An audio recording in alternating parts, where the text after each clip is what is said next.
ನಮಸ್ಕಾರ ಮಕ್ಕಳೇ. SSLC notes. ವರ್ಣಮಾಲೆ. ಕನ್ನಡ ವರ್ಣಮಾಲೆಯಲ್ಲಿರುವ ಒಟ್ಟು ಅಕ್ಷರಗಳು 49 ಆ ದಿಂದ ಳ ದವರೆಗೆ. ಕನ್ನಡ ವರ್ಣಮಾಲೆಯಲ್ಲಿರುವ ಒಟ್ಟು ಸ್ವರಗಳು 13 ಅ ಆ ಇ ಈ ಉ ಊ ಋ ಎ ಏ ಐ ಒ ಓ ಔ. ಕನ್ನಡ ವರ್ಣಮಾಲೆಯಲ್ಲಿರುವ ಹ್ರಸ್ವ ಸ್ವರಗಳು 6 ಆ ಇ ಉ ಋ ಎ ಓ. ಕನ್ನಡ ವರ್ಣಮಾಲೆಯಲ್ಲಿರುವ ದೀರ್ಘ ಸ್ವರಗಳು 7 ಆ ಇ ಉ ಎ ಐ ಓ ಔ. ಕನ್ನಡ ವರ್ಣಮಾಲೆಯಲ್ಲಿರುವ ಸಂಧ್ಯಾಕ್ಷರಗಳು 2 ಐ ಔ. ಕನ್ನಡ ವರ್ಣಮಾಲೆಯಲ್ಲಿರುವ ಯೋಗವಾಹಗಳು 2 ಅನುಸ್ವಾರ ವಿಸರ್ಗ. ಕನ್ನಡ ವರ್ಣಮಾಲೆಯಲ್ಲಿರುವ ಒಟ್ಟು ವ್ಯಂಜನಗಳು 34 ಕ ದಿಂದ ಳ ದವರೆಗೆ. ಕನ್ನಡ ವರ್ಣಮಾಲೆಯಲ್ಲಿರುವ ಒಟ್ಟು ವರ್ಗೀಯ ವ್ಯಂಜನಗಳು 25 ಕ ದಿಂದ ಮ ದವರೆಗೆ. ಕನ್ನಡ ವರ್ಣಮಾಲೆಯಲ್ಲಿರುವ ಅಲ್ಪ ಪ್ರಾಣಾಕ್ಷರಗಳು 10 ಕ ಚ ಟ ತ ಪ ಗ ಜ ಡ ದ ಬ. ಕನ್ನಡ ವರ್ಣಮಾಲೆಯಲ್ಲಿರುವ ಮಹಾಪ್ರಾಣಾಕ್ಷರಗಳು 10 ಖ ಛ ಠ ಥ ಪ ಘ ಝ ಢ ಧ ಭ. ಕನ್ನಡ ವರ್ಣಮಾಲೆಯಲ್ಲಿರುವ ಅನುನಾಸಿಕಗಳು 5 ಜ್ಞ ಞ ಣ ನ ಮ.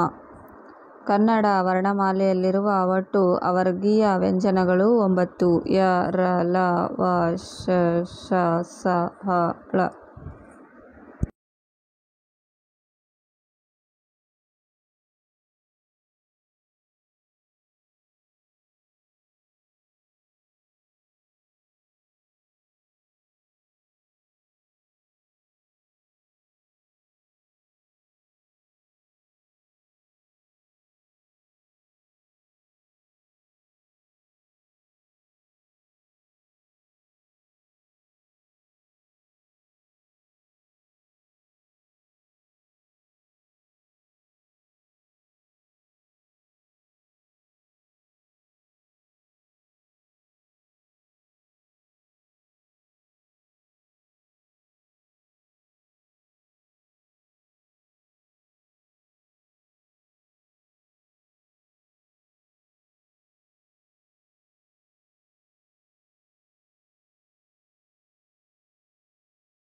ಗ್ರಾಂಥಿಕ ರೂಪಗಳು.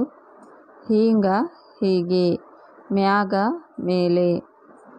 ಕಳುವ್ಯಾರೆ ಕಳುಹಿಸಿದ್ದಾರೆ. ಇಲ್ಲದ್ದಂಗ ಇಲ್ಲದ ಹಾಗೆ. ಇಸವಾಸ ವಿಶ್ವಾಸ. ಸಕಾರಿ ಸಕ್ಕರೆ.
ತತ್ಸಮ ತದ್ಭವಗಳು ಗ್ರಹ ಗರ ವಂದ್ಯ ಬಂಜೆ ಅರ್ಕ ಯಕ್ಕ ಕಾವ್ಯ ಕಬ್ದ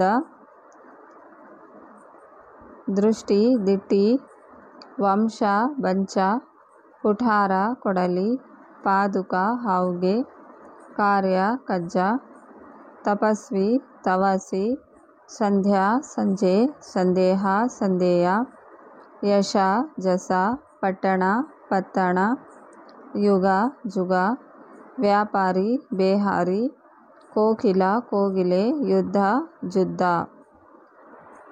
ವರ್ಣ ಬಣ್ಣ ಬ್ರಹ್ಮ ಬೊಮ್ಮ ಅಟವಿ ಅಡವಿ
ಪ್ರಸಾದ ಹಸಾದ ಧಾತೃ ದಾತಾರ ರಾಯ ರಾಜ ವೀರ ಬೀರ ಯಜ್ಞ ಜನ್ಮ ದಿಶಾ ದೆಸೆ ವಿಜ್ಞಾಪನೆ ಭಿನ್ನಃ ಸುಧೆ ಸೋದೆ ಪುಣ್ಯ ಹೊನ್ಯ ಕವಿ ಕಬ್ಬಿಗ ತಟ ತಡಿ ಚಂದ್ರ ಚಂದಿರ ಮುಖಶಾಲೆ ಮೊಗಸಾಲೆ ಅಮೃತ ಅಮರ್ದು ವರ್ಷ ವರುಷ ದೀಪಿಕಾ ದೀವಿಗೆ ಧರ್ಮ ದಮ್ಮ ವೈಶಾಖ ಬೇಸಗೆ ಶಶಿ ಸಸಿ ಶ್ರೀ ಸಿರಿ ಸ್ಥಿರ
ಸ್ಥಿರ ಚಿರ ಕಲಶ ಕಳಸ ಅಂಕುಶ ಅಂಕುಶ ಸ್ಥಾನ ತಾಣ ಅಂಗಳ ಅಂಕಣ ಆರ್ಯ ಅಜ್ಜ ದ್ಯೂತ ಜೂಜು ವಿದ್ಯಾಧರ ಬಿಜ್ಜೋದರ ಶಿರ ಸಿರ ಶಾಲಾ ಶಾಲೆ ದ್ವಿರುಕ್ತಿ ಅನುಕರಣಾವ್ಯಯ ಜೋಡು ನುಡಿ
ಒಂದು ಪದವನ್ನು ಅನವಶ್ಯಕವಾಗಿ ಎರಡೆರಡು ಬಾರಿ ಹೇಳುವುದಕ್ಕೆ ದ್ವಿರುಕ್ತಿ ಎಂದು ಕರೆಯುತ್ತೇವೆ. ಅರ್ಥವಿಲ್ಲದ ಧ್ವನಿ ವಿಶೇಷಗಳನ್ನು ಅನುಕರಣಾ ಕಾವ್ಯಗಳು ಎಂದು ಕರೆಯುತ್ತೇವೆ. ಎರಡು ಬೇರೆ ಬೇರೆ ಪದಗಳು ಜೊತೆ ಜೊತೆಯಾಗಿ ಬಳಕೆಯಾಗುವುದಕ್ಕೆ ಜೋಡು ನುಡಿಗಳೆಂದು ಕರೆಯುತ್ತೇವೆ. ದ್ವಿರುಕ್ತಿಗಳು ಹೌದೌದು, ಹೆಚ್ಚು ಹೆಚ್ಚು, ನಡೆ ನಡೆ, ಅಗೋ ಅಗೋ, ಬನ್ನಿ ಬನ್ನಿ, ದೊಡ್ಡ ದೊಡ್ಡ, ಮನೆ ಮನೆ. ಅನುಕರಣಾ ಕಾವ್ಯಗಳು ಸರಸರ, ಪರಪರ, ಝಳಝಳ, ಜುಳು ಜುಳು, ಚುರು ಚುರು, ರಪ ರಪ, ಝಣ ಝಣ. ಜೋಡು ನುಡಿಗಳು ನೋವು ನಲಿವು, ಕಷ್ಟ ಕಾರ್ಪಣ್ಯ, ತೀರ್ಥ ಪ್ರಸಾದ, ನೀರು ನಿಡಿ, ಮನೆ ಮಠ, ಹಾದಿ ಬೀದಿ, ದಿನ್ನಿ ದಿಬ್ಬ, ಸತಿಪತಿ, ಕೆನೆ ಮೊಸರು.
ಅನ್ಯ ದೇಶೀಯ ಪದಗಳು ಗ್ರೀಕ್ ಆ್ಯಂಡ್ ರೋಮ್, ದಮ್ಮಡಿ, ದಮಡಿ, ದಮ್ಮ, ದಿನಾರ್, ಗದ್ಯಾಣ, ಪರ್ಷಿಯನ್, ಅಬಕಾರಿ, ರಸ್ತೆ, ದವಾಖಾನೆ, ಚೌಕಾಸಿ, ಜಮೀನು, ಅಜಮಾಯಿಸಿ, ಆಮದು, ದಲ್ಲಾಳಿ, ಮಸಲತ್ತು, ಅರಬ್ಬಿ, ಅಮಾನತ್ತು, ಅಸಲು, ಇನಾಮು, ಕಾಯ್ದೆ, ಗಲೀಜು, ತಕರಾರು, ತರಬೇತು, ನಕಲಿ, ಪೋರ್ಚುಗೀಸ್, ಮೇಜು, ತಂಬಾಕು, ಅನಾನಸು, ಸಾಬೂನು, ಆಸ್ಪತ್ರೆ, ಜಂಬು, ಚಾ, ಇಸ್ತ್ರಿ, ರಸೀದಿ, ಉರ್ದು, ಕಿಮ್ಮತ್ತು, ತಾರೀಖು, ತಾಲೂಕು, ಅಹವಾಲು, ಇಲಾಖೆ, ದರ್ಜೆ, ಬಂದೂಕು, ರುಜು, ಶುರು, ಶಾಮೀಲು, ಜುಲ್ಮಾನೆ, ದಾಖಲೆ, ಹಿಂದೂಸ್ತಾನಿ, ಕಚೇರಿ, ಕಾರ್ಖಾನೆ, ಸಲಾಮು, ದರ್ಬಾರು, ಕುರ್ಚಿ, ಕಾಗದ, ಹುಕುಂ, English, college, knight, pen, sanitary, soap,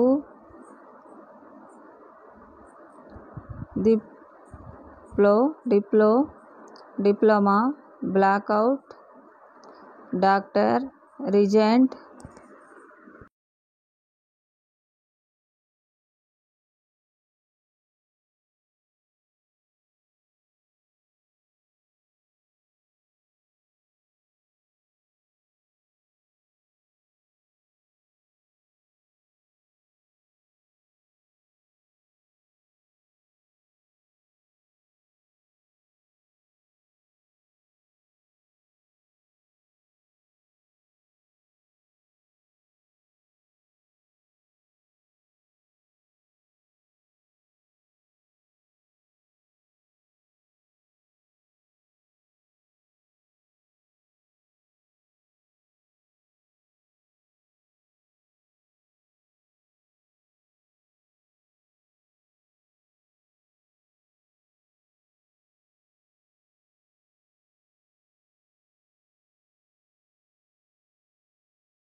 ವಿಭಕ್ತಿ ಪ್ರತ್ಯಯಗಳು ಮತ್ತು ಕಾರಕಾರ್ಥಗಳು. ವಿಭಕ್ತಿ ಪ್ರಥಮ, ದ್ವಿತೀಯ, ತೃತೀಯ, ಚತುರ್ಥಿ, ಪಂಚಮಿ, ಷಷ್ಠಿ, ಸಪ್ತಮಿ. ಕಾರಕಾರ್ಥ ಕರ್ತಾರ್ಥ, ಕರ್ಮಾರ್ಥ, ಕರಣಾರ್ಥ, ಸಂಪ್ರದಾನ, ಅಪಾದಾನ, ಸಂಬಂಧ, ಅಧಿಕರಣ. ಹೊಸಗನ್ನಡ ಪ್ರತ್ಯಯ ಉ, ಅನ್ನು, ಇಂದ, ಗೆ, ಇಗೆ, ಕೆ, ದೆಸೆಯಿಂದ, ಅ, ಅಲ್ಲಿ. ರೂಪ ಸಾವಿತ್ರಿಯು, ಸಾವಿತ್ರಿಯನ್ನು, ಸಾವಿತ್ರಿಯಿಂದ, ಸಾವಿತ್ರಿಗೆ, ಸಾವಿತ್ರಿ ದೆಸೆಯಿಂದ, ಸಾವಿತ್ರಿಯ, ಸಾವಿತ್ರಿಯಲ್ಲಿ. ಹಳೆಗನ್ನಡ ಪ್ರತ್ಯಯ ಅಂ, ಇಂ, ಇಂದಂ, ಇಂದೆ, ಗೆ, ಇಗೆ, ಕೆ, ಅತ್ತಣಿಂ, ಆ, ವಳ್. ರೂಪ ಸಾವಿತ್ರಿಯಂ, ಸಾವಿತ್ರಿಯಿಂ, ಸಾವಿತ್ರಿಂಗೆ, ಸಾವಿತ್ರಿಯತ್ತಣಿಂ, ಸಾವಿತ್ರಿಯ, ಸಾವಿತ್ರಿಯೋಳ್.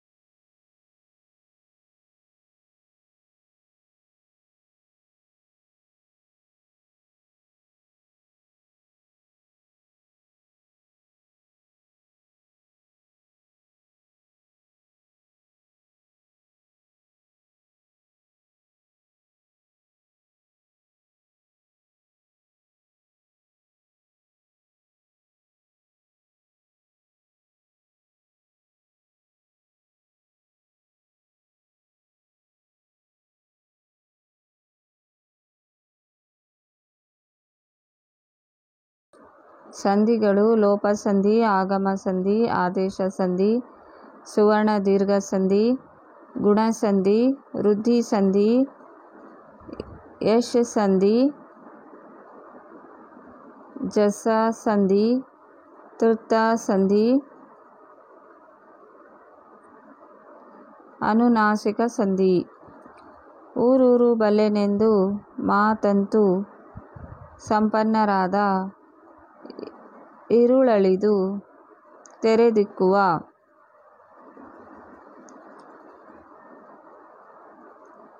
ತಿಂಗಳಿನೂರು.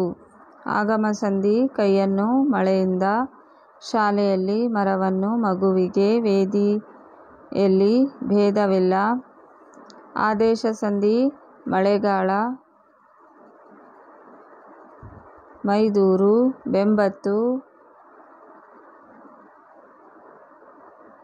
ಕಡುವೆಳ್ಳು ಮೆಲ್ಲಾರು ಹೊಸಗಾಲ. ಸುವರ್ಣ ದೀರ್ಘ ಸಂಧಿ ಮಹಾತ್ಮ ಗಿರೀಶ ಸುರಾಸುರ ವಧುಪೇತ ನಿಜಾಶ್ರಮ ವಲ್ಕಲಾವೃತ ದ್ರವ್ಯಾರ್ಥಿ ದೇವೇಂದ್ರ ಜ್ಞಾನೇತ್ತರ ಸೂರ್ಯೋದಯ ಮಹರ್ಷಿ ಮಹೇಶ ಮದೋವೃತ್ತ. ಏಕೈಕ ಜನೈಕ ವನೋವಧಿ ಆತ್ಮವಸರ ಜಾತ್ಯತೀತ ಕೋಟ್ಯಾಧೀಶರ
ಸಮಾಸಗಳು.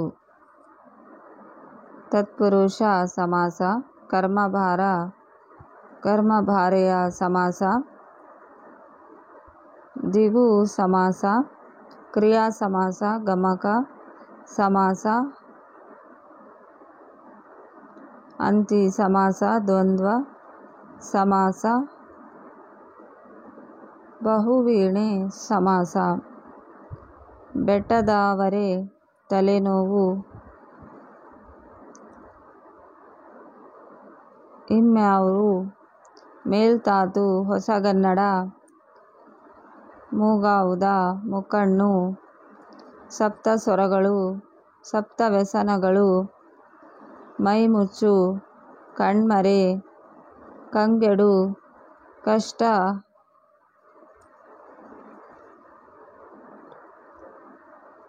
ಕಪ್ಪಡ ಮುಟ್ಟು ಮೋಸ ಮಾಡು ಕೈಯಾನು ಹೊಗೆದೋರು.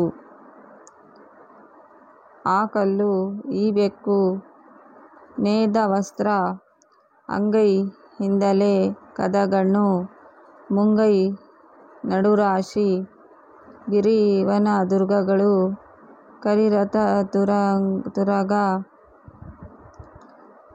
ಹನುಮ ಭೀಮರಾಯ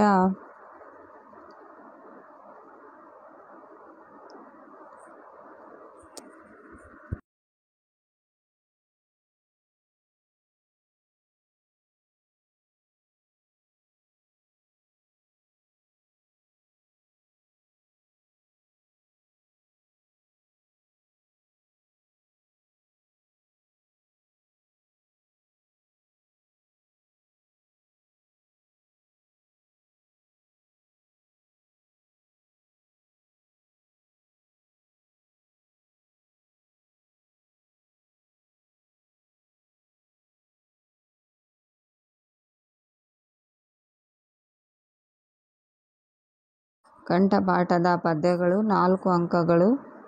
ಕಲುಷಿತವಾದಿ ನದಿ ಜಲಗಳಿಗೆ ಮುಂಗಾರಿನ ಮಳೆಯಾಗೋಣ. ಬರಡಾಗಿರುವಿ ಕಾಡು ಮೇಡುಗಳ ವಸಂತವಾಗುತ್ತಾ ಮುಟ್ಟೋಣ. ನೀಲಮೇಘ ಮಂಡಲ ಸಮ ಬಣ್ಣ ಮುಗಿಲಿಗೆ ರೆಕ್ಕೆಗಳೊಡೆದವೋ ಅಣ್ಣ. ಚಿಕ್ಕೆಯ ಮಾಲೆಯ ಸೆಕಿಸಿಕೊಂಡು ಸೂರ್ಯ ಚಂದ್ರನು ಮಾಡಿದೆ ಕಣ್ಣ. ಹಕ್ಕಿ ಹಾರುತ್ತಿದೆ ನೋಡಿದಿರಾ. ಮಾರಿ ಗೌತಣವಾಯ್ತು ನಾಳಿನ ಭಾರತವು ಚತುರಂಗ ಬಲದಲ್ಲಿ. ಕೌರವನ ಋಣ ಹಿಂಗೆ ರಣದಲ್ಲಿ ಸುಭಟ ಕೋಟಿಯನ್ನು ತೀರಿಸಿಯೇ ಪತಿಯವಸರಕ್ಕೆ ಶರೀರವನ್ನು ನೂಕುವೆನು ನಿನ್ನಯ ವೀರರೈವರ ನೋಯಿಸೆನು ರಾಜೀವ ಸಖಾ ನಾಣೆ. ನೆಲ ಕಿರಿವೆನೆಂದು ಬಗೆದಿರೆ ಛಲ ಕಿರಿವೆಂ ಪಾಂಡುಸುತ ರೊಳಿ ನೆಲನಿದು. ಪಾಳ್ಗೆಲ ನೆನಗೆ ದಿನಪಸುತನಂ ಕೂಲಿಸಿದ ನೆಲನೊಡನೆ ಮತ್ತೆ ಪುದು ವಾಳ್ವೆಪೆನೆ.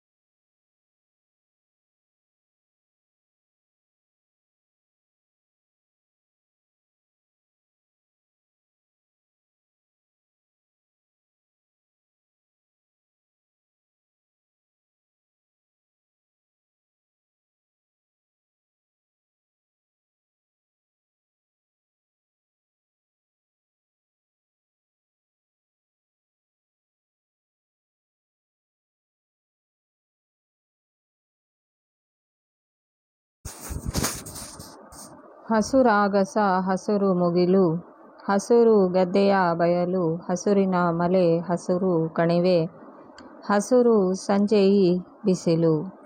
ಕೊಡಲಿ ಕೋರೆ ಕುಡ ಕಬ್ಬಿಣ ಮೊಸರು ಬೆಣ್ಣೆ ಹಾಲ ಉಪ್ಪು ಎಣ್ಣೆ ಅರಿಸಿಣ ಜೀರಿಗೆ ಅಕ್ಕಿ ಸಕ್ಕರಿ ಬೆಲ್ಲ.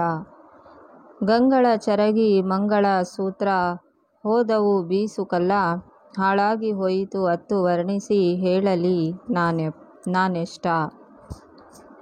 ತೆಗೆದುತ್ತರಿಯ ಮಂ ಮುರಿದು ಕುದುರೆಯ ಗಳಕೆ ಬಿಗಿದು ಕದಳಿದ್ರುಮಕೆ ಕಟ್ವಲ್ಕೆ ಮುನಿಸುತರ್. ಮಿಗೆ ನಡುಗಿ ಬೇಡ ಬೇಡ ರಸುಗಳ ವಾಜಿಯಂ ಬಿಡು. ಬಡಿವರೆಂಬನೆನಲು ನಗುತೆ ಪಾರ್ವರ ಮಕ್ಕಳಂಜಿ ದೊಡೆ ಜಾನಕಿಯ. ಮಗನಿದಕ್ಕೆ ಬೆದರುವನೆ ಪೋಗಿ ನೀವೆಂದು ಲವ. ನಗಡುತನದಿಂದ ಬಿಲ್ದಿರುವನೇರಿಸಿ ತೀಡಿ ಜೇಗೈದು ನಿಂತಿರ್ದನು. ಅಂತೆಂಬನಾರ್ಗೆ ಪಿರಿದು ಭ್ರಾಂತುದಲೆಂ ದ್ರೋಣ ನೆಂಬನೆಂ ಪಾರ್ವನೆ ಜಿ ಳಂತೆನೆಗೆ ಕೆಳೆಯನೆ ನೋಂ ಕಂತಪ್ಪನನರಿಯನೆಂದು ಸಭೆಯೊಳ್ ನುಡಿದಂ. ಒಂದೊಂದು ವಾಕ್ಯದಲ್ಲಿ ಉತ್ತರಿಸುವ ಪ್ರಶ್ನೆಗಳು 7 ಅಂಕಗಳು.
ಪರೀಕ್ಷೆಯಲ್ಲಿ ಒಟ್ಟು 7 ಒಂದು ವಾಕ್ಯದಲ್ಲಿ ಉತ್ತರಿಸುವ ಪ್ರಶ್ನೆಗಳಿರುತ್ತವೆ.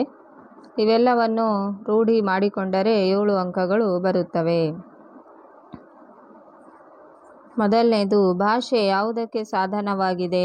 ಉತ್ತರ: ಭಾಷೆ ವಿಚಾರ ವಿನಿಮಯ ಮಾಡುವುದಕ್ಕೆ ಸಾಧನವಾಗಿದೆ. ಎರಡನೇದು, ಪ್ರಾಣಿಗಳು ತಮ್ಮ ಮಕ್ಕಳಿಗೆ ಯಾವ ವಿಚಾರವಾಗಿ ತರಬೇತಿ ಕೊಡುತ್ತವೆ? ಉತ್ತರ: ಪ್ರಾಣಿಗಳು ತಮ್ಮ ಮಕ್ಕಳಿಗೆ ಆಹಾರ ವಿಚಾರಗಳ ವಿಚಾರವಾಗಿ ತರಬೇತಿ ಕೊಡುತ್ತವೆ. ಮೂರನೇದು, ಮನುಷ್ಯನಿಗೆ ಲೆಕ್ಕವಿಡುವ ಅವಶ್ಯಕತೆ ಯಾವಾಗ ಉಂಟಾಯಿತು? ಉತ್ತರ: ಮನುಷ್ಯನಿಗೆ ಮನೆ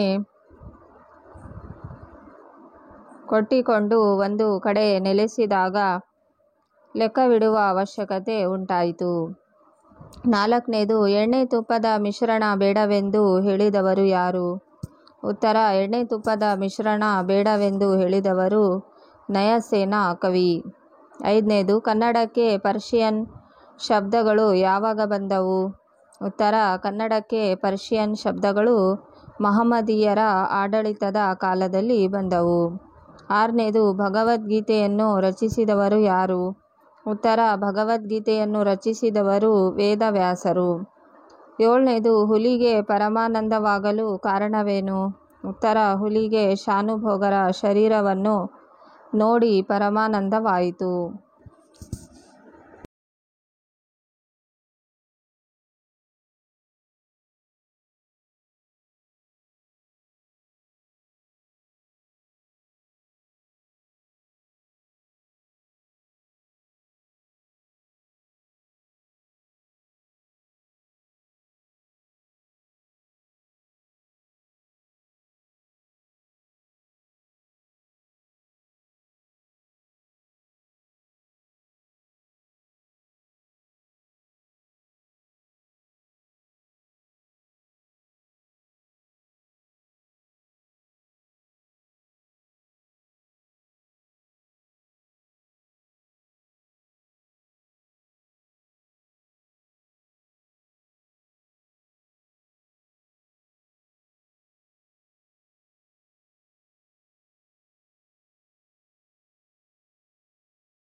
ಎಂಟನೇದು, ಶಾನುಭೋಗರಿಗೆ ತಲೆ ಸುತ್ತಲು ಕಾರಣವೇನು? ಉತ್ತರ: ಹುಲಿಯ ಜೊತೆ ನಡೆದ ದೊಂಬರಾಟದಿಂದ ಶಾನುಭೋಗರಿಗೆ ತಲೆ ಸುತ್ತಿತು. ಒಂಬತ್ತನೇದು, ಶಾನುಭೋಗರ ಬ್ರಹ್ಮಾಸ್ತ್ರ ಯಾವುದು? ಉತ್ತರ: ಖಿರ್ದಿ ಪುಸ್ತಕವು ಶಾನುಭೋಗರ ಬ್ರಹ್ಮಾಸ್ತ್ರ. ಹತ್ತನೇದು, ಹಸಿದು ಮಲಗಿದ್ದ ಹುಲಿಯು ಏನೆಂದು ಯೋಚಿಸಿತು? ಉತ್ತರ: ವಿಧಿಯು ಆಹಾರಕ್ಕಾಗಿ ಏನನ್ನು ಒದಗಿಸುವುದೋ ಎಂದು ಹುಲಿಯು ಯೋಚಿಸಿತು. ಹನ್ನೊಂದನೇದು, ನಾಲ್ವಡಿ ಕೃಷ್ಣರಾಜ ಒಡೆಯರು ಯಾವಾಗ ಪಟ್ಟಾಭಿಷಿಕ್ತರಾದರು? ಉತ್ತರ: ನಾಲ್ವಡಿ ಕೃಷ್ಣರಾಜ ಒಡೆಯರು 1895ರಲ್ಲಿ ಪಟ್ಟಾಭಿಷಿಕ್ತರಾದರು. ಹನ್ನೆರಡನೇದು, ನಾಲ್ವಡಿ ಕೃಷ್ಣರಾಜ ಒಡೆಯರು ಯಾವುದಕ್ಕೆ ಕಂಕಣಬದ್ಧರಾದರು? ಉತ್ತರ: ನಾಲ್ವಡಿ ಕೃಷ್ಣರಾಜ ಒಡೆಯರು ಮೈಸೂರು ರಾಜ್ಯದ ಸರ್ವತೋಮುಖ ಅಭಿವೃದ್ಧಿಗೆ ಕಂಕಣಬದ್ಧರಾಗಿದ್ದರು. ಹದಿಮೂರನೇದು, ಏಷ್ಯಾ ಖಂಡದಲ್ಲಿಯೇ ಮೊದಲು ಪ್ರಾರಂಭಿಸಿದ ಜಲವಿದ್ಯುತ್ ಯೋಜನೆ ಯಾವುದು? ಉತ್ತರ: ಏಷ್ಯಾ ಖಂಡದಲ್ಲಿಯೇ ಮೊದಲು ಪ್ರಾರಂಭಿಸಿದ ಜಲವಿದ್ಯುತ್ ಯೋಜನೆ ಶಿವನಸಮುದ್ರ. ಹದಿನಾಲ್ಕನೇದು, ಬ್ರಿಟಿಷ್ ಸರ್ಕಾರ ವಿಶ್ವೇಶ್ವರಯ್ಯ ಅವರಿಗೆ ಯಾವ ಪದವಿಯನ್ನು ನೀಡಿ ಗೌರವಿಸಿತು? ಉತ್ತರ: ಬ್ರಿಟಿಷ್ ಸರ್ಕಾರ ವಿಶ್ವೇಶ್ವರಯ್ಯ ಅವರಿಗೆ ಸರ್ ಎಂಬ ಪದವಿ ನೀಡಿ ಗೌರವಿಸಿತು. ಹದಿನೈದನೇದು, ವಿಶ್ವೇಶ್ವರಯ್ಯ ಅವರನ್ನು ದಿವಾನರಾಗಿ ನೇಮಿಸಿದವರು ಯಾರು?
ಉತ್ತರ: ವಿಶ್ವೇಶ್ವರಯ್ಯ ಅವರನ್ನು ದಿವಾನರಾಗಿ ನೇಮಿಸಿದವರು ನಾಲ್ವಡಿ ಕೃಷ್ಣರಾಜ ಒಡೆಯರು. 16ನೇದು, ವಿಶ್ವೇಶ್ವರಯ್ಯ ಅವರ ಹುಟ್ಟುಹಬ್ಬದ ನೆನಪಿಗಾಗಿ ಯಾವ ದಿನಾಚರಣೆಯನ್ನು ಮಾಡಲಾಗುತ್ತದೆ? ಉತ್ತರ: ವಿಶ್ವೇಶ್ವರಯ್ಯ ಅವರ ಹುಟ್ಟುಹಬ್ಬದ ನೆನಪಿಗಾಗಿ ಇಂಜಿನಿಯರ್ ದಿನಾಚರಣೆ ಮಾಡಲಾಗುತ್ತದೆ. 17ನೇದು, ಇಂದಲ್ಲ ನಾಳೆ ಫಲ ಕೊಡುವ ಅಂಶಗಳು ಯಾವುವು? ಉತ್ತರ: ಭೂಮಿಗೆ ಬಿದ್ದ ಬೀಜ, ಎದೆಗೆ ಬಿದ್ದ ಅಕ್ಷರ ಇಂದಲ್ಲ ನಾಳೆ ಫಲ ಕೊಡುವವು. 18ನೇದು, ಮನೆ ಮಂಚಮ್ಮ ಯಾರು? ಉತ್ತರ: ಮನೆ ಮಂಚಮ್ಮ ಗ್ರಾಮ ದೇವತೆ. 19ನೇದು, ಮನೆ ಮಂಚಮ್ಮನ ಕಥೆ ಹೇಳಿದ ಕವಿ ಯಾರು? ಉತ್ತರ: ಮನೆ ಮಂಚಮ್ಮನ ಕಥೆ ಹೇಳಿದ ಕವಿ ಸಿದ್ಧಲಿಂಗಯ್ಯ. 20ನೇದು, ಶಿವಾನುಭವ ಶಬ್ದಕೋಶ ಪುಸ್ತಕ ಬರೆದವರು ಯಾರು? ಉತ್ತರ: ಶಿವಾನುಭವ ಶಬ್ದಕೋಶ ಪುಸ್ತಕ ಬರೆದವರು ಹಳಕಟ್ಟಿಯವರು. 21ನೇದು, ವಚನಕಾರರಿಗೆ ಯಾವುದು ದೇವರಾಗಿತ್ತು? ಉತ್ತರ: ವಚನಕಾರರಿಗೆ ಅವರವರ ಪ್ರಜ್ಞೆಯೇ ದೇವರಾಗಿತ್ತು. 22ನೇದು, ಅಶೋಕ್ ಪೈ ಅವರ ವೃತ್ತಿ ಯಾವುದು?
ಉತ್ತರ: ಅಶೋಕ್ ಪೈ ಅವರು ಮನೋವೈದ್ಯರಾಗಿದ್ದರು. 23ನೇದು, ನನ್ನ ದೇವರು ಯಾರೆಂಬುದನ್ನು ಸ್ಪಷ್ಟೀಕರಿಸಿರಿ. ಉತ್ತರ: ಚಾವಣಿ ಇಲ್ಲದ ಗುಡಿಯಲ್ಲಿ ಬುದ್ಧನನ್ನು ಇಟ್ಟರೆ ಅದೇ ಲೇಖಕರ ದೇವರು. 24ನೇದು, ರಾಹಿಲನು ಯಾರು? ಉತ್ತರ: ರಾಹಿಲನು ಒಬ್ಬ ವೈದ್ಯ ಸೈನಿಕ.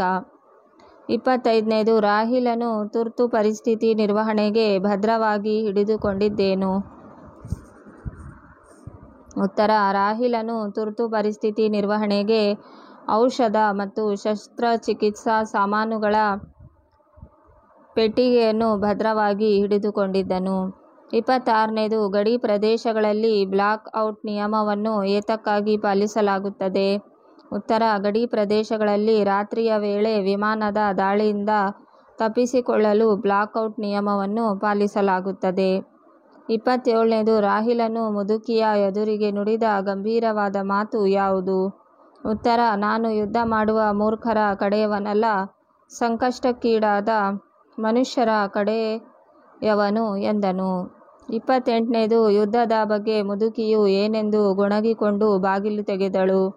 ಉತ್ತರ: ಎಲ್ಲರಿಗೂ ದೇಹಕ್ಕೂ ಮನಸ್ಸಿಗೂ ಗಾಯ ಮಾಡುವುದೇ ಯುದ್ಧದ ಕೆಲಸ ಎಂದು ಗೊಣಗಿಕೊಂಡು ಬಾಗಿಲು ತೆಗೆದಳು.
39ನೇದು ಶ್ರೀರಾಮನ ತಂದೆಯ ಹೆಸರೇನು? ಉತ್ತರ ಶ್ರೀರಾಮನ ತಂದೆ ಹೆಸರು ದಶರಥ.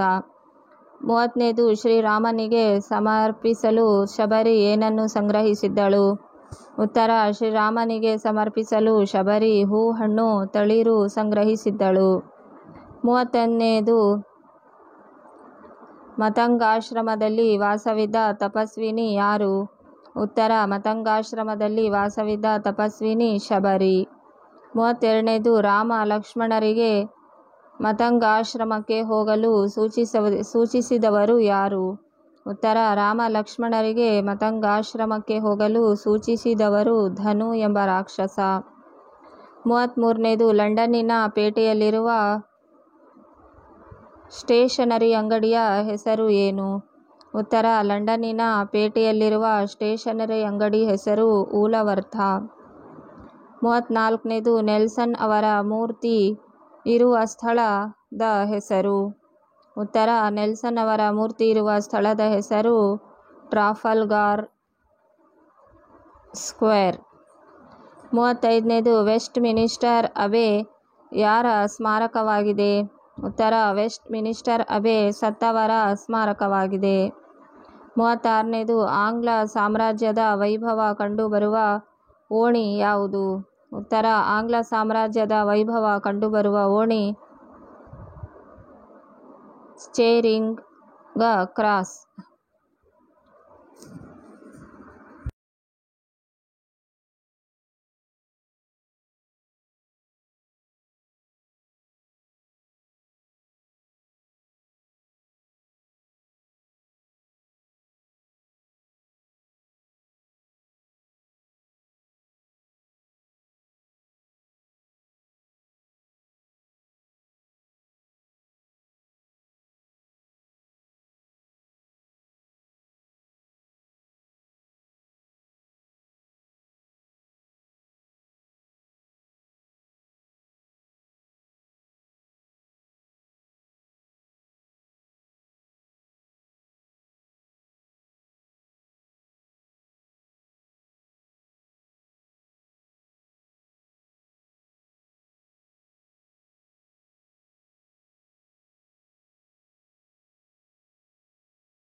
ಮೂವತ್ತೇಳನೇದು ಕೌಸಂಬಿಯ ಅರಸ ಯಾರು? ಉತ್ತರ ಕೌಸಂಬಿಯ ಅರಸ ಅತಿಬಲ. 38ನೇದು ಸೋಮಶರ್ಮ ಕಾಶ್ಯಪಿಯರ ಮಕ್ಕಳ ಹೆಸರೇನು? ಉತ್ತರ ಸೋಮಶರ್ಮ ಕಾಶ್ಯಪಿಯರ ಮಕ್ಕಳ ಹೆಸರು ಅಗ್ನಿಭೂತಿ, ವಾಯುಭೂತಿ. 39ನೇದು ಕಾಶ್ಯಪಿಯು ವಿದ್ಯಾಭ್ಯಾಸಕ್ಕಾಗಿ ತನ್ನ ಮಕ್ಕಳನ್ನು ಯಾರ ಬಳಿಗೆ ಕಳುಹಿಸಿದಳು? ಉತ್ತರ ಕಾಶ್ಯಪಿಯು ವಿದ್ಯಾಭ್ಯಾಸಕ್ಕಾಗಿ ತನ್ನ ಮಕ್ಕಳನ್ನು ಸೂರ್ಯಮಿತ್ರನ ಬಳಿಗೆ ಕಳುಹಿಸಿದಳು. 40ನೇದು ಸೂರ್ಯಮಿತ್ರನು ತನಗೆ ಕಾಶ್ಯಪಿ ಎಂಬ ತಂಗಿ ಇಲ್ಲ ಎಂದು ಹೇಳಲು ಕಾರಣವೇನು? ಉತ್ತರ ಅಗ್ನಿಭೂತಿ ವಾಯುಭೂತಿಯರಿಗೆ ಸಲುಗೆ ಕೊಡದೆ ಯೋಗ್ಯರನ್ನಾಗಿ ಮಾಡುವ ಕಾರಣದಿಂದ ಹಾಗೆ ಹೇಳಿದ. 41ನೇದು ಪಂಡಿತರಾದ ಅಗ್ನಿಭೂತಿ ವಾಯುಭೂತಿಯರಿಗೆ ದೊರೆತ ಪದವಿ ಯಾವುದು? ಉತ್ತರ ಪಂಡಿತರಾದ ಅಗ್ನಿಭೂತಿ ವಾಯುಭೂತಿಯರಿಗೆ ಮಂತ್ರಿ ಪದವಿ ದೊರಕಿತು. 42ನೇದು ಯಾವುದನ್ನು ಎಚ್ಚರದಲ್ಲಿ ಮುನ್ನಡೆಸಬೇಕು? ಉತ್ತರ ಬಿರುಗಾಳಿಗೆ ಹೊಯ್ದಾಡುವ ಹಡಗನ್ನು ಎಚ್ಚರದಲ್ಲಿ ಮುನ್ನಡೆಸಬೇಕು. 43 ನದಿ ಜಲಗಳು ಏನಾಗಿವೆ? ಉತ್ತರ ನದಿ ಜಲಗಳು ಕಲುಷಿತವಾಗಿವೆ. 44ನೇದು ಯಾವುದಕ್ಕೆ ಮುಂಗಾರಿನ ಮಳೆಯಾಗಬೇಕು? ಉತ್ತರ ಕಲುಷಿತವಾದ ನದಿ ಜಲಗಳಿಗೆ ಮುಂಗಾರಿನ ಮಳೆ ಆಗಬೇಕು.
45ನೇದು ಕಾಡು ಮೇಡುಗಳ ಸ್ಥಿತಿ ಹೇಗಿದೆ?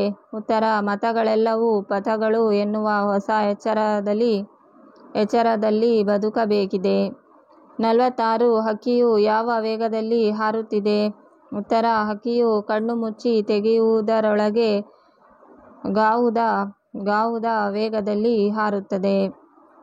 47ನೇದು ಹಕ್ಕಿ ಗರಿಯಲ್ಲಿ ಯಾವ ಬಣ್ಣಗಳಿವೆ?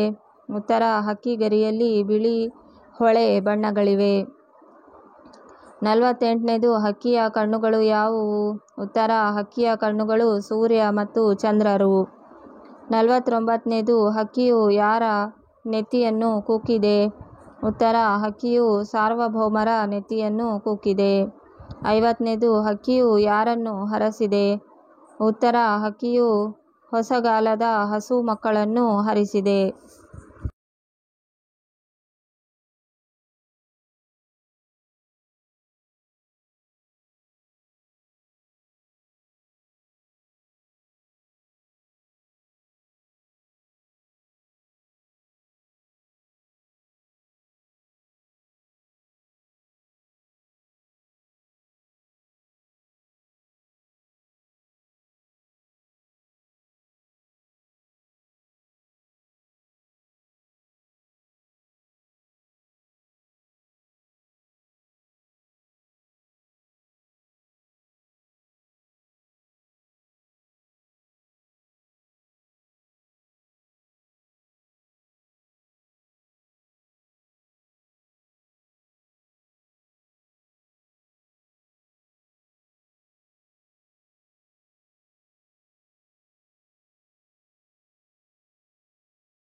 51ನೇದು ಹಕ್ಕಿಯು ಯಾವುದರ ಸಂಕೇತವಾಗಿದೆ? ಉತ್ತರ: ಹಕ್ಕಿಯು ಕಾಲದ ಸಂಕೇತವಾಗಿದೆ.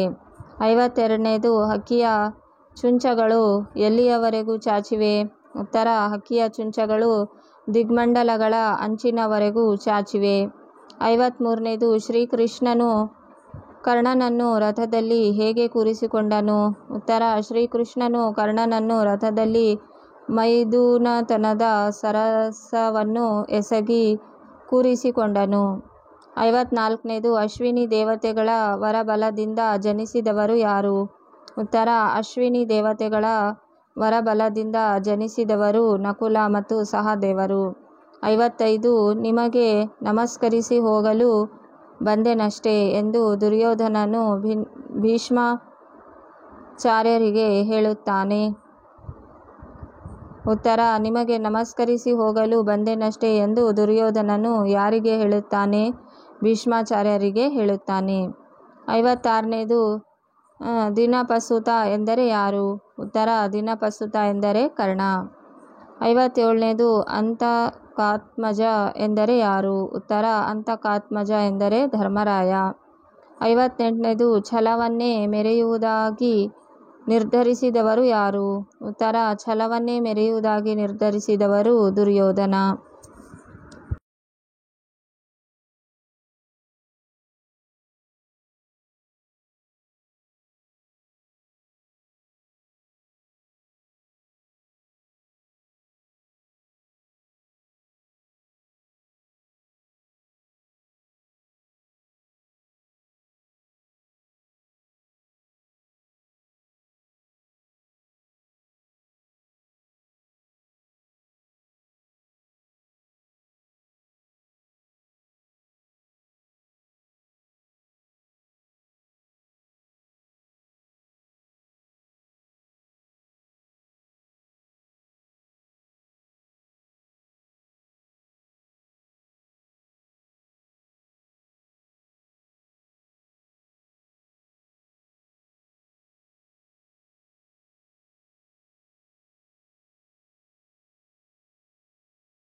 59ನೇದು ಯಾರಿಬ್ಬರನ್ನು ಕೊಂದ ಬಳಿಕ ಸಂಧಿ ಮಾಡಿಕೊಳ್ಳುವುದಾಗಿ ದುರ್ಯೋಧನ ಹೇಳುತ್ತಾನೆ? ಉತ್ತರ: ಅರ್ಜುನ ಮತ್ತು ಭೀಮರನ್ನು ಕೊಂದ ಬಳಿಕ ಸಂಧಿ ಮಾಡಿಕೊಳ್ಳುವುದಾಗಿ ದುರ್ಯೋಧನ ಹೇಳುತ್ತಾನೆ. 60. ಅಶ್ವಯುಜದ ಭತ್ತದ ಗದ್ದೆಯ ಬಣ್ಣ ಯಾವ ಹಸುರಿನಂತಿದೆ?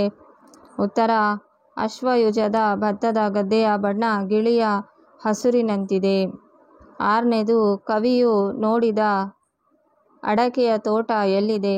ಉತ್ತರ: ಕವಿಯು ನೋಡಿದ ಅಡಕೆಯ ತೋಟ ಬಣದ ಅಂಚಿನಲ್ಲಿದೆ. 62ನೇದು ಹಸುರು ಎಂಬುದು ಯಾವುದನ್ನು ಕಂಡು ಪ್ರೇರಿತವಾದ ಕವನವಾಗಿದೆ? ಉತ್ತರ: ಹಸುರು ನವಧಾತ್ರಿಯ ಶ್ಯಾಮಲ ವನದಿಯ ಕಂಡು ಪ್ರೇರಿತವಾದ ಕವನವಾಗಿದೆ. 63ನೇದು ಕವಿಗೆ ಹುಲ್ಲಿನ ಹಾಸು ಯಾವ ರೀತಿ ಕಂಡಿದೆ? ಉತ್ತರ: ಕವಿಗೆ ಹುಲ್ಲಿನ ಹಾಸು ಮಖಮಲ್ಲಿನ ಹೊಸ ಪಚ್ಚೆಯ ಜಮಖಾನೆಯಂತೆ ಕಂಡಿದೆ. 64ನೇದು ಕಂಪನಿ ಸರ್ಕಾರ ಹೊರಡಿಸಿದ ಆದೇಶ ಏನು? ಉತ್ತರ: ಕಂಪನಿ ಸರ್ಕಾರ ಹೊರಡಿಸಿದ ಆದೇಶ ನಿಶಸ್ತ್ರೀಕರಣ ಕಾಯ್ದೆ. 65ನೇದು ಹಲಗಲಿಯ ನಾಲ್ವರು ಪ್ರಮುಖರು ಯಾರು? ಉತ್ತರ: ಹಲಗಲಿಯ ನಾಲ್ವರು ಪ್ರಮುಖರು ಪೂಜಾರಿ, ಹನುಮ, ಬೇಡರಬಾಲ, ಜಡಗ ಮತ್ತು ರಾಮ. 66ನೇದು ಹಲಗಲಿ ಗುರುತು ಉಳಿಯದಂತಾದದ್ದು ಏಕೆ?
ಉತ್ತರ: ಹಲಗಲಿ ಬೆಂಕಿ ಹಾಕಿ ಸುಟ್ಟು ಬೂದಿ ಮಾಡಿದ್ದರಿಂದ ಗುರುತು ಉಳಿಯದಂತಾಯಿತು.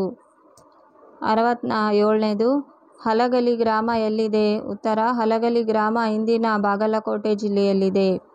68ನೇದು ಯಜ್ಞಾಶ್ವವನ್ನು ಕಟ್ಟಿದವರು ಯಾರು? ಉತ್ತರ: ಯಜ್ಞಾಶ್ವವನ್ನು ಕಟ್ಟಿದವರು ವೀರಲವ. 69ನೇದು ಕುದುರೆಯನ್ನು ಲವನು ಯಾವುದರಿಂದ ಕಟ್ಟಿದನು? ಉತ್ತರ: ಕುದುರೆಯನ್ನು ಲವನು ಉತ್ತರೀಯದಿಂದ ಕಟ್ಟಿದನು. 70ನೇದು ಮುನಿಸುತರು ಹೆದರಲು ಕಾರಣವೇನು? ಉತ್ತರ: ಲವನು ಕುದುರೆಯನ್ನು ಕಟ್ಟಿದ್ದರಿಂದ ಮುನಿಸುತರು ಹೆದರಿದರು. 71ನೇದು ದ್ರೋಣನು ಪರಶುರಾಮರಲ್ಲಿಗೆ ಏಕೆ ಬಂದನು? ಉತ್ತರ: ದ್ರೋಣನು ಪರಶುರಾಮರಲ್ಲಿಗೆ ಸಹಾಯವನ್ನು ಕೇಳಲು ಬಂದನು. 72ನೇದು ದ್ರೋಣನು ಯಾರೊಡನೆ ಪರಶುರಾಮರ ಬಳಿಗೆ ಬಂದನು? ಉತ್ತರ: ದ್ರೋಣನು ಅಶ್ವತ್ಥಾಮನೊಡನೆ ಪರಶುರಾಮರಲ್ಲಿಗೆ ಬಂದನು. 73ನೇದು ಪರಶುರಾಮನು ದ್ರೋಣನಿಗೆ ಕೊಟ್ಟ ಪ್ರಧಾನ ಅಸ್ತ್ರಗಳು ಯಾವುವು? ಉತ್ತರ: ಪರಶುರಾಮರು ದ್ರೋಣನಿಗೆ ಕೊಟ್ಟ ಅಸ್ತ್ರಗಳು ವಾರಣ, ವಾಯವ್ಯ, ಆಗ್ನೇಯ, ಪೌರಂದರ. 74ನೇದು ದ್ರುಪದನು ಪಡಿಯರನಿಗೆ ಏನೆಂದು ಹೇಳಿ ಕಳುಹಿಸಿದನು? ಉತ್ತರ: ದ್ರುಪದನು ಪಡಿಯರನಿಗೆ ಅವನು ಯಾರೆಂದು ನಾನು ತಿಳಿಯೆನು, ಅವನ ಹಿಡಿದು ಹೊರಗಡೆ ತಳ್ಳು ಎಂದನು.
75ನೇದು ಪುಟ್ಟಪೋರಿ ಏನು ಮಾಡುತ್ತಿದ್ದಾಳೆ? ಉತ್ತರ, ಪುಟ್ಟಪೋರಿ ಮುಸುರೆ ತಿಕ್ಕುತ್ತಿದ್ದಾಳೆ. 76ನೇದು ಪುಟ್ಟಪೋರಿಯ ಅಮ್ಮ ಎಲ್ಲಿ ಮಲಗಿದ್ದಾಳೆ? ಉತ್ತರ, ಪುಟ್ಟಪೋರಿಯ ಅಮ್ಮ ಗುಡಿಸಲಿನಲ್ಲಿ ಮಲಗಿದ್ದಾಳೆ. 77ನೇದು ಯಾರಿಗೆ ವಸಂತ ಮುಖ ತೋರಲಿಲ್ಲ? ಉತ್ತರ, ಕುಂಬಾರ, ಕಮ್ಮಾರ, ನೇಕಾರ ಮತ್ತು ಕೇರಿಯ ಮಾರನಿಗೆ ವಸಂತ ಮುಖ ತೋರಲಿಲ್ಲ. 78ನೇದು ಬಾಲ ರವಿ ಎಲ್ಲಿ ಸೊರಗಿದ್ದಾನೆ?